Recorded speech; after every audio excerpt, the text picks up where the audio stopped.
Hi friends, welcome back to study classes. तो एक बार फिर से आपका स्वागत है जी हमारे इंटरव्यू टॉपर सीरीज में। और इस सीरीज में आज हमारे साथ यशविनी जी जुड़े हुए हैं, जिन्होंने इस बार के यूजीसी नेट एग्जामिनेशन में जेआरएफ अकम्प्लिश किया। 224 मार्क्स इनका स्कोर था। तो many many congratulation Yashwini ji. Thank you sir, thank you so much. Thank you for inviting me sir. तो यशविनी जी, आपकी जर्नी के बारे में जानना चाहेंगे कि जो आपका जर्नी है वो कैसा रहा, कैसे शुरू हुआ, थोड़ा सा उसके बारे में बताइए। सर सर ये मेरा सिक्स अटेम्प्ट था और मेरा नेट तो सर फर्स्ट फर्स्ट अटेम्प्ट में ही क्वालिफाई हो गया था। उसके बाद हम्म। मैंने कुछ अटेम्प्ट सीरियस होके अपने सीरियस प्रिपरेशन करके फिर दिए थे, पर हमेशा से ज्यादा कुछ पॉइंट से ही मिस मिस हो जाता था। 0.25, 0.81। तो बस यही रहा। फिर उसके बाद में अपनी फर्दर स्टडीज में थोड़ा फोकस करने लग गई। असिस्टेंट प्रोफेसर की पीएचडी एंट्रेंस एग्जाम भी दी, हम्म। तो उन सब में थोड़ा। जी जी। तो जैसे आप बता रहे हैं कि और फर्स्ट साथ अटेम्प्ट में साथ आपने में सर मैं, हाँ, बताइए।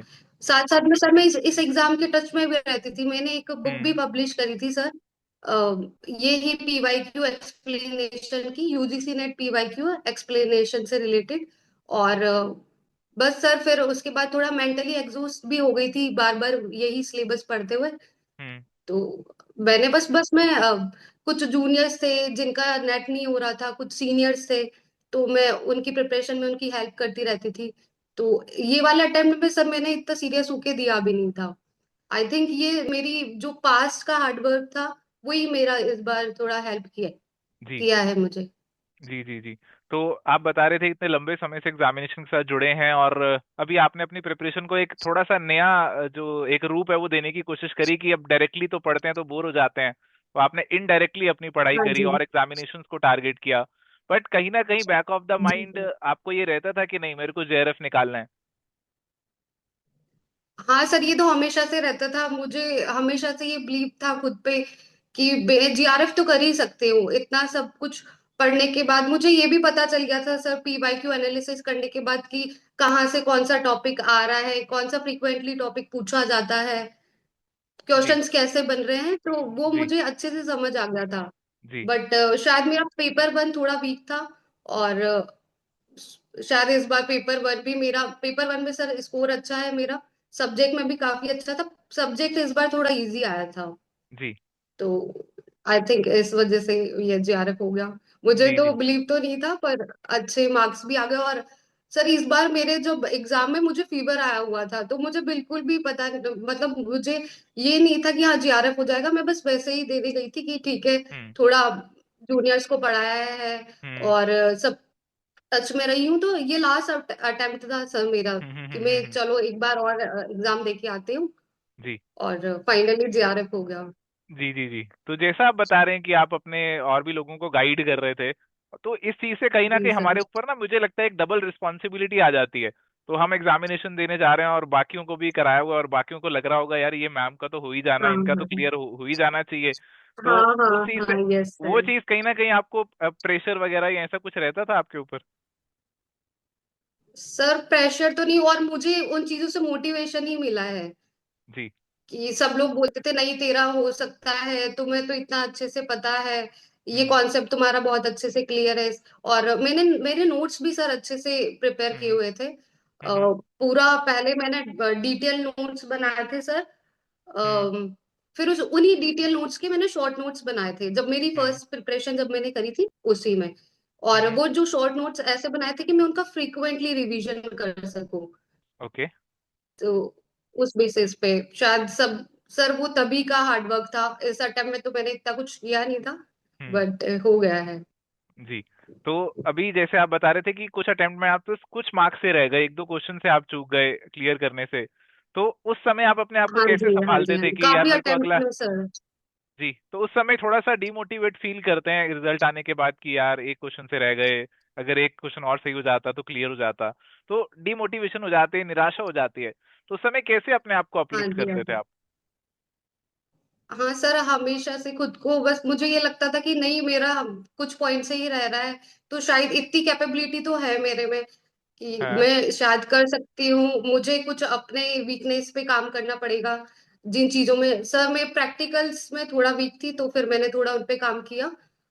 जी और इस वजह से शायद हो गया है। जी जी जी। और तो इस बार इस अटेम्प्ट में सर मैंने कुछ ज्यादा कुछ न्यू नहीं किया था और इतना कुछ रिवीजन भी नहीं कर पाई थी। हम्म बट मैंने क्या किया था सर, मैंने जो प्रैक्टिकल्स में हमेशा ज्यादा टाइम देती थी, मैंने इस बार उनको स्किप कर दिया था। और मैं सर जो वो क्वेश्चन पढ़ती थी और मुझे टॉपिक देखते लगता था कि हाँ ये मैं कर सकती हूँ, मैं उनका आंसर करके और नेक्स्ट अगर प्रैक्टिकल आ गया कुछ लेंथी सा आ गया तो मैं उसको स्किप करके लास्ट में अटेम्प्ट किए थे सब मैंने। ओके, तो इस तो तरीके से फिर शायद आपका पेपर तो बड़ा टाइमली कंप्लीट हो गया होगा, लास्ट में कुछ सवाल बचे हाँ होंगे बस। सर, हाँ हाँ हाँ, मुझे मतलब बिल्कुल भी लेंथी नहीं लगा था और पेपर तो सर टाइमली ही हो गया था मेरा। ओके, टाइम से पहले ही हो गया होगा। टाइम से पहले भी हो गया था। जी। तो प्रैक्टिकल पार्ट आपको थोड़ा सा डराता है क्या, थोड़ा सा आप उसे भागते हैं क्या, ऐसा कुछ है? सर प्रैक्टिकल पोर्शन मुझे थोड़ा सा डराता ही है।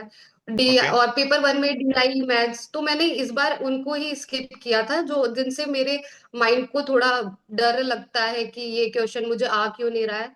तो मैं हम्म। थोड़ा उनको स्किप करके चली थी और बाकी सब मैंने अटेम्प्ट किया था, उस पोर्शन को मैंने लास्ट में अटेम्प्ट किया था। जी जी जी जी। तो बहुत अच्छे से आपने ये चीज बताई, ये काफियों के लिए हेल्पफुल हो सकती है, क्योंकि मुझे लगता है काफी सारे एस्पिरेंट्स ऐसे हैं जो प्रैक्टिकल पोर्शन से काफी डरते हैं। और सर मुझे लगता है कि एग्जाम क्लियर करने के लिए कुछ क्वेश्चंस जो वो 10-12 जो क्वेश्चन आते हैं जो प्रैक्टिकल होते हैं वो इतना ज्यादा मैटर नहीं करते, जो जो बाकी पोर्शन मैटर करता है जो हमें आता है। तो हम राइट। उन उस पोर्शन को अच्छे से कर लेंगे तो वो काफी हमें हेल्प करेगा एग्जाम राइट। क्लियर करने में। जी, और एग्जामिनेशन हॉल में होता क्या है कि वो डीआई के जो 5 क्वेश्चन है उसके चक्कर में हम अपना टाइम खराब कर देते हैं, और फिर यार लास्ट के क्वेश्चन हाँ हमारे छूट सर। जाते हैं। तो ये जी बहुत अच्छा सर। है, इन्होंने बताया हमें कि आप कैसे अपने टाइम को मैनेज कर सकते हैं। और अब ये भी आपसे जानना चाहेंगे कि नेट से जेआरएफ तक का जो सफर है वो आपको क्या लगता है कि क्या चीजें आप कर लेते तो शायद पहले ही जेआरएफ तक पहुंच जाते, क्या चीज और इंक्लूड हो जाती, मे बी प्रैक्टिस है या कुछ और है? जी सर, मैंने पहले मॉक नहीं दिए थे सर ज्यादा, मैंने इतनी प्रैक्टिस नहीं करी थी। मैं बस थ्योरेटिकल कॉन्सेप्ट्स को क्लियर करने में, अपने नोट्स बनाने में, उनका रिवीजन करने में ज्यादा फोकस करती थी। बट फिर मुझे बाद में लगा कि नहीं, मुझे साथ साथ में मॉक भी देते रहना चाहिए और उतनी ही प्रैक्टिस भी जरूरी है। और पीवाईक्यू सबसे बड़ा मेन रोल प्ले करता है सर, तो ये थोड़ा सा मेरा वीक पॉइंट था कि मैंने वो लास्ट में स्टार्ट किया है। जी, प्रैक्टिस के ऊपर पहले इतना फोकस नहीं किया, और प्रैक्टिस के ऊपर जैसे ही आपका हाँ फोकस जी आया सर। मुझे लगता है वैसे ही आपका जो जेआरएफ है आप उसके नजदीक पहुंच गए। हाँ शायद ये जी। भी हो तो सकता है जब आप सर। प्रैक्टिस करते थे, मॉक टेस्ट वगैरह लगाते थे, तो कभी ऐसा हुआ कि स्कोर अच्छा नहीं आया? हाँ सर, काफी बार ऐसा हुआ है कि स्कोर अच्छा नहीं आया। कभी स्कोर काफी अच्छा आ जाता था तो वो बहुत अच्छा लगता था, कभी स्कोर बहुत ही कम आता था।